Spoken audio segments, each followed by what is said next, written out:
उद्योगपति मुकेश अंबानी के घर के बाहर विस्फोटक से भरी स्कॉर्पियो को मिले हुए 48 घंटे से ज्यादा बीत चुके हैं, लेकिन पुलिस के हाथ अभी भी खाली है। कोई बड़ा सुराग पुलिस को नहीं मिला। हालांकि पुलिस को एक नया सीसीटीवी फुटेज जरूर मिला है, जिसमें संदिग्ध आरोपी मुंबई से बाहर निकलते हुए एक टोल नाके के कैमरे में रिकॉर्ड हुआ है और इस वीडियो में एक संदिग्ध का वीडियो साफ नजर आ रहा है।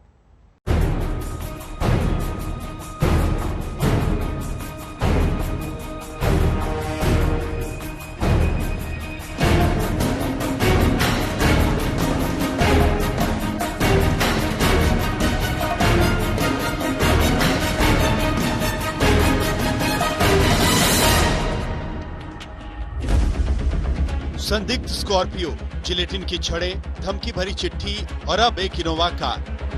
क्राइम ब्रांच के मुलुंड टोल नाके से एक सीसीटीवी फुटेज बरामद किया गया है, जिसमें एक संदिग्ध इनोवा कार मुंबई से बाहर निकल रही है। क्राइम ब्रांच को शक है कि मुकेश अंबानी के घर एंटीलिया के बाहर जिलेटिन की छड़ें छोड़कर आरोपी इसी कार से भाग निकले। सीसीटीवी फुटेज 25 फरवरी की सुबह 3:05 का है। इसमें ड्राइविंग सीट पर एक व्यक्ति दिख रहा है, जबकि कार में बैठे दूसरे लोगों की तस्वीर साफ नहीं है। हिंदुस्तान के सबसे बड़े उद्योगपति मुकेश अंबानी के घर के बाहर विस्फोटक मिलने के बाद 3 दिन बीत चुके हैं। इस वक्त मुंबई पुलिस के पास कोई ब्रेक थ्रू नहीं है। उस गाड़ी में सवार कौन लोग थे और वो जिलेटिन स्टिक्स कहां से हासिल की गई थी, इन 2 एंगलों को लेकर मुंबई पुलिस की 10 टीमें तफ्तीश कर रही है। अब पुलिस ठाणे से भिवंडी और नासिक के रास्ते महाराष्ट्र से बाहर निकलने के रास्ते की सीसीटीवी फुटेज हासिल करने में जुट गई है। पुलिस को शक है कि कहीं न कहीं आरोपियों ने कोई न कोई गलती जरूर की होगी। इससे पहले पुलिस ने मुकेश अंबानी के घर के पास लगे एक सीसीटीवी कैमरे से संदिग्ध स्कॉर्पियो और दूसरी इनोवा कार को ट्रेस किया था। संदिग्ध स्कॉर्पियो को ड्राइव कर रहा शख्स मौके से फरार होने से पहले करीब 2.5 घंटे तक वहीं स्कॉर्पियो में बैठा रहा और फिर बेहद शातिराना तरीके से वहां से फरार हो गया। सीसीटीवी की इस तस्वीर को देखिए। कार का चालक ड्राइविंग सीट से उतरने के बजाय कैमरे से बचने के लिए दूसरी तरफ से बाहर निकलता दिखाई दे रहा है। यानी उसे ये मालूम था कि कैमरा कहां लगा हुआ है और वो कैसे इसको चकमा दे सकता है। वारदात के बाद सबूत मिटाने की तैयारियों को देखें तो संदिग्ध स्कॉर्पियो चोरी की निकली। स्कॉर्पियो के चेचिस नंबर को खुरच दिया गया ताकि इससे गाड़ी के मालिक तक ना पहुंचा जा सके।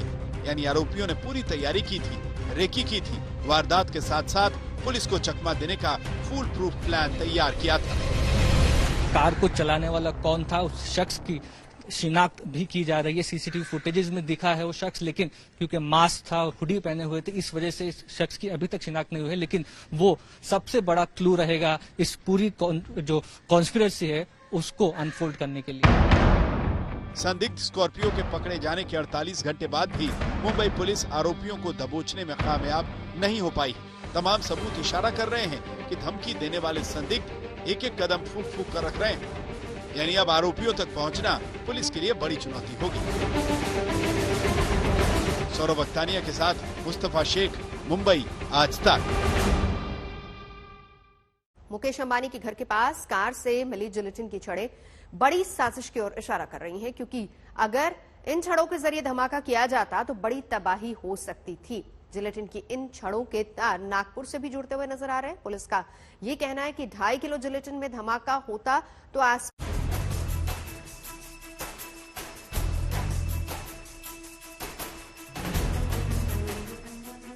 जिलेटिन की ये वो छड़ें हैं जो मुकेश अंबानी के घर के पास मिली कार से बरामद की गई और कार से विस्फोटक की बरामदगी ने पुलिस और सुरक्षा एजेंसियों को सकते में डाल दिया, क्योंकि छोटी सी नजर आने वाली इन छड़ों में इतना बारूद भरा हुआ है जो अपने धमाके से चट्टान को भी चकनाचूर कर सकता है। इन जिलेटिन छड़ों का धमाका कितना खतरनाक हो सकता है उसे पहले इस वीडियो से समझिए, जहां एक जिलेटिन की छड़ ने बड़े पत्थर के परखच्चे उड़ा दिए।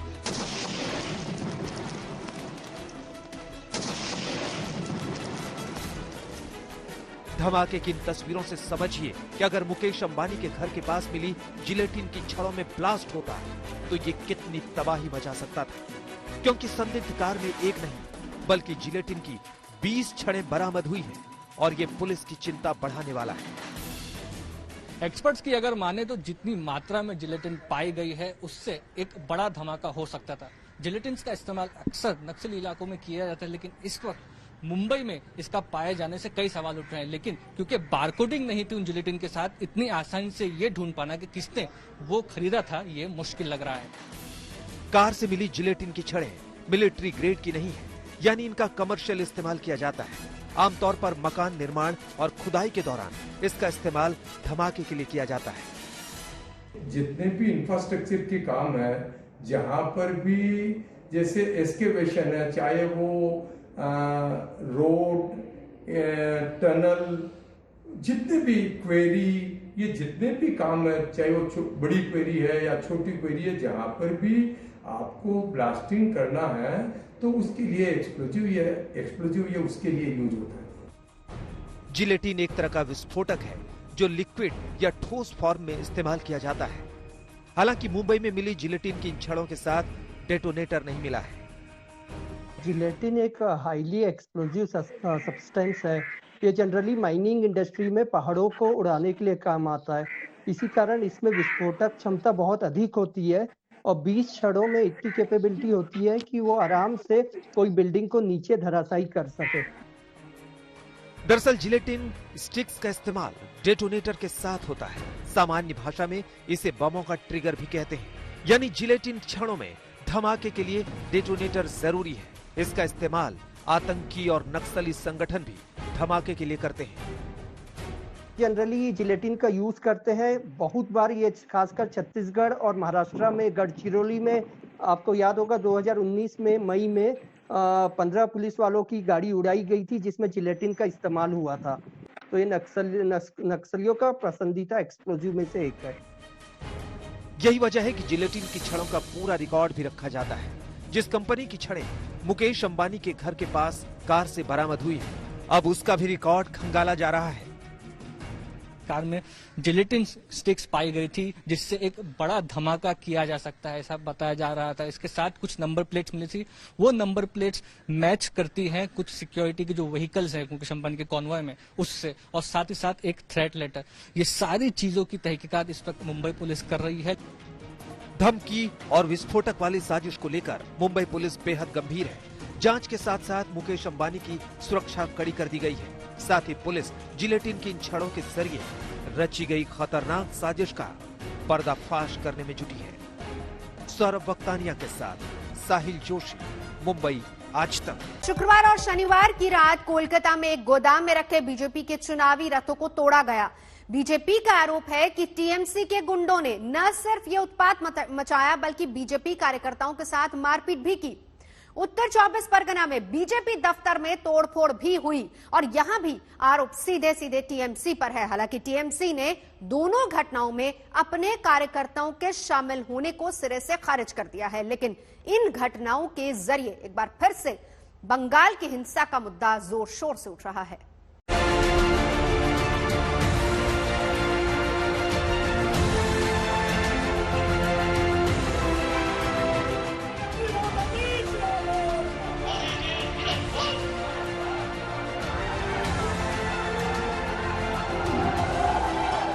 একটু তো রেশনাল থাকবে election commission. We want election commission to have a highest regards. Now, like election commission, the important body, if they don't give justice to the state and the people, then where the people will go? Mamata Banerjee को रंज था कि क्यों पश्चिम बंगाल में 8 चरणों में चुनाव कराने का फैसला लिया गया,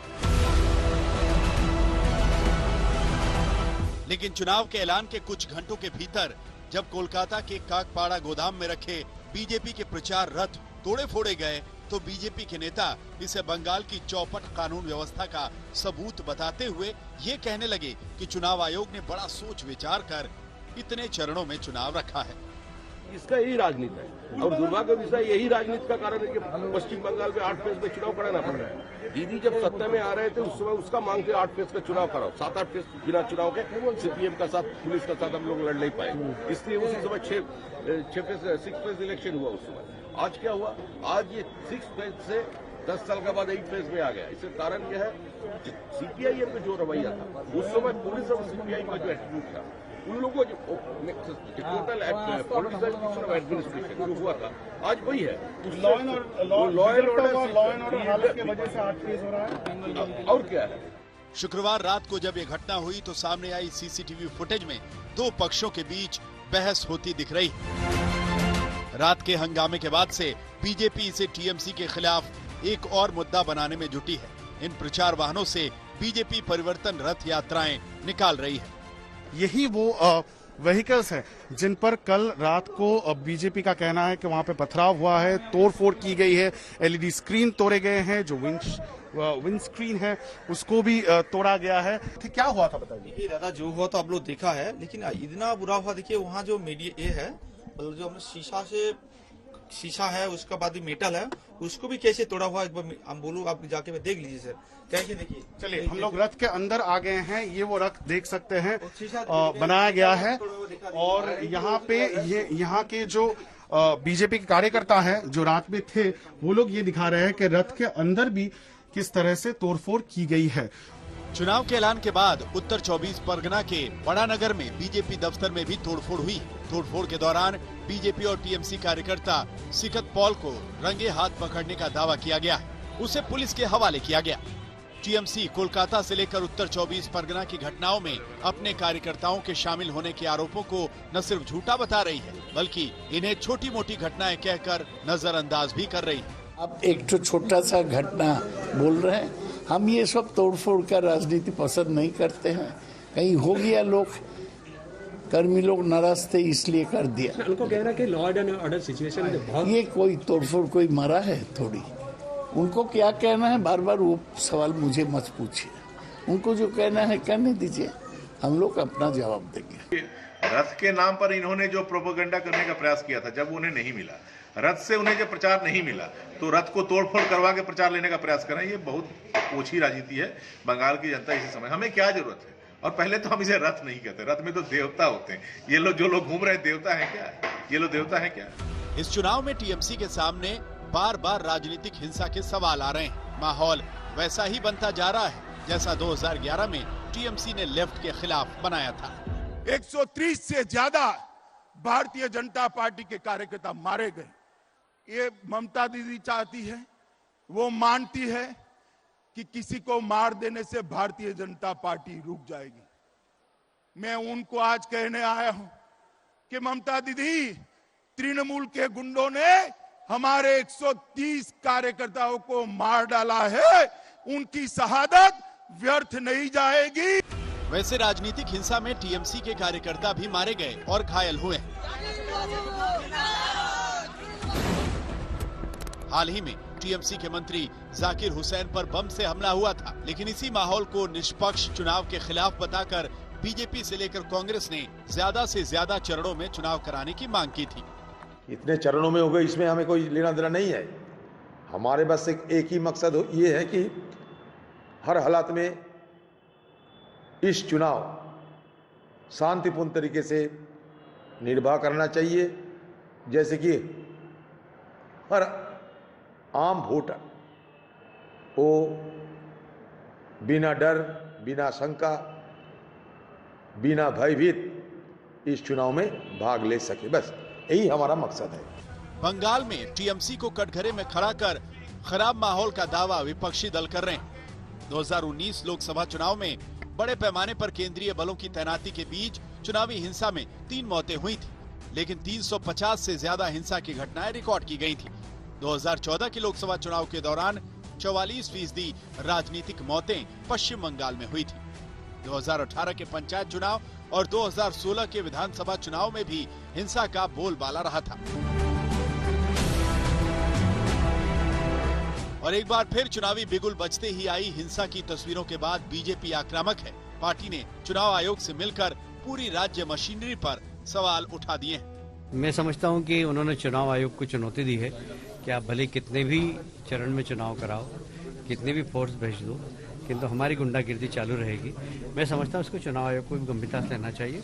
हमारी टीम अभी इस संदर्भ में चुनाव आयोग से मिलेगी और मुझे कहते हुए बहुत अफसोस है कि अभी तक पुलिस ने कोई कार्रवाई नहीं की है। एक सामान्य सी रिपोर्ट लिख ली गई है, पर हमारे पास वीडियो फुटेज है, उनकी गिरफ्तारी होना चाहिए और कड़ी से कड़ी कार्रवाई उनके खिलाफ। हाल में लॉ एंड ऑर्डर कुछ भी नहीं है, इसलिए हमको करना पड़ेगा। हम लोग को इतनी इच्छा नहीं था, लेकिन सब लोग अपना अपना वोट अपना अधिकार से ईवीएम में डाले। हम लोग ये कोशिश करेंगे, हम लोग चाहते हैं, इसलिए हम लोग इलेक्शन कमीशन के पास गया था। हम लोग बोला था नए 10 फेज में हम लोग चाहिए, लेकिन नए 10 में नहीं किया। अगर 10-12 फेज में होता तो और भी अच्छा होता। बंगाल में इस बार टीएमसी और बीजेपी दोनों के लिए करो या मरो की लड़ाई है। इसीलिए राजनीतिक हिंसा को लेकर बीजेपी जितना आक्रामक हो रही है, टीएमसी इसे बाहरी लोगों की करतूत बताकर जोरदार पलटवार करने में जुटी। मौलवी शाह के साथ इंद्रजीत कुंडू, कोलकाता, आज तक। गुलाम नबी आजाद की अगुवाई में कल जम्मू में कांग्रेस के असंतुष्ट माने जाने वाले नेताओं का जुटना शुरू हुआ। ये वो नेता हैं जिन्हें G23 नाम दिया गया है और इन नेताओं ने अपने तेवर दिखाए, साफ संकेत दिया कि कांग्रेस की राजनीति में आने वाले दिनों में और संग्राम मच सकता है।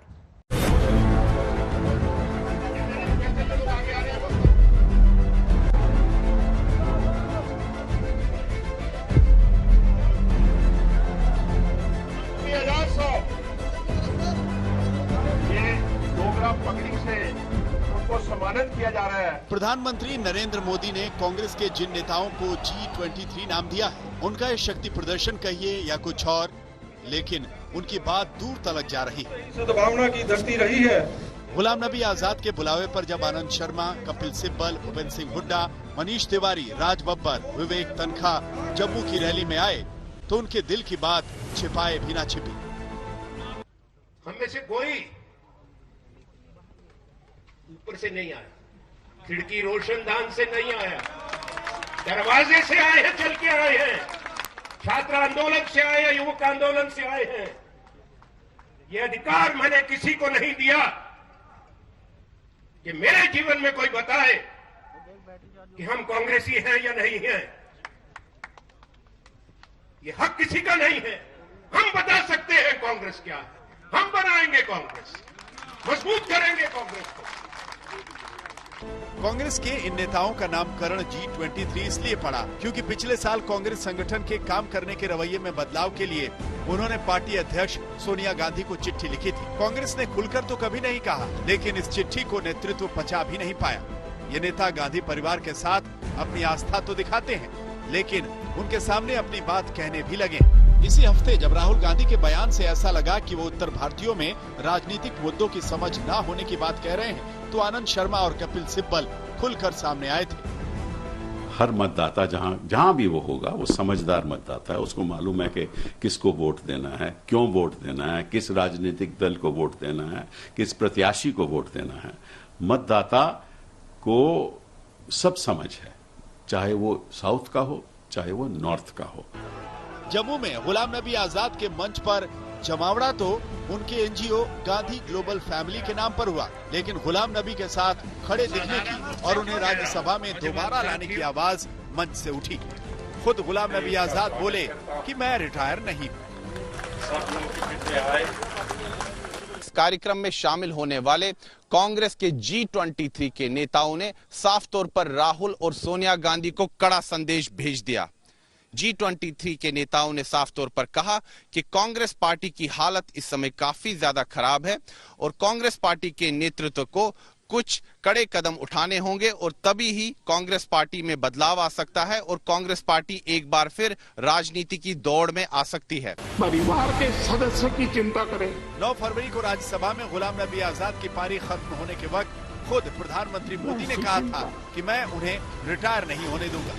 पीएम मोदी को शायद अंदाजा रहा होगा कि राजनीति के मोड़ क्या आने वाले हैं। कांग्रेस के लिए एक और डैमेज कंट्रोल का वक्त है।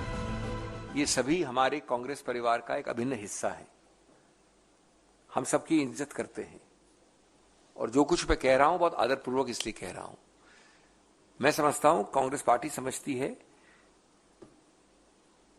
कि जब 5 प्रांतों में चुनाव हो रहे हैं जिसमें कांग्रेस संघर्ष कर रही है, तो ज्यादा उपयुक्त होता अगर ये सभी नेता इन प्रांतों में अभियान करते, कांग्रेस का हाथ मजबूत करते। कांग्रेस ने संगठनात्मक चुनाव के संकेत तो दिए हैं, लेकिन कब और कैसे इसकी लकीर नहीं खींची। इसीलिए G23 नेताओं का सब्र शायद टूट रहा है। और चुनाव कहीं भी क्यों ना हो, कांग्रेस पार्टी को मजबूत करने के लिए ये गांधी, महात्मा गांधी के 23 मजबूत इरादों वाले कांग्रेस को जिताने का काम करेंगे, कांग्रेस के लिए लड़ने का काम करेंगे। सुनील जी भट्ट, जम्मू, आज तक।